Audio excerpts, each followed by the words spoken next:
হয়, এই দুঃখ কষ্ট বিপদ আমাদের কোমরকে সোজা করে, আমাদের পায়ের মাটিকে শক্ত করে। চিল্লায় বলেন ঠিক কিনা? প্রতিকূল পরিবেশে কিভাবে বাঁচতে হয় এই দুঃখ কষ্ট আমাদেরকে শিখায়। এজন্য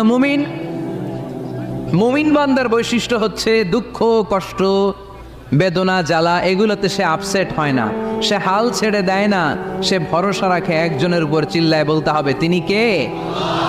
কারণ মুমিন জানে রাত্রি যত গভীর হয় অন্ধকার তমানিসা ভেদ করে সুবহে সাদিক হয়। মুমিন জানে গর্ভবতী নারীর পেটের ব্যথা যেই দিন বাড়তে থাকে ওই দিনই নতুন মেহমান আগমনের সময় ঘনাতে থাকে। মুমিন জানে তার জীবনে দুঃখ কষ্ট বিপদ যত বাড়তে থাকে সুখের দিন কাছে আসতে থাকে। এজন্য মুমিনের হারাবার কিছু নেই। ইন্না মাআল উসরি ইউসরা, ইন্না মাআল উসরি ইউসরা। নবী হে, কষ্টের পরেই আছে আনন্দ, দুঃখের পরে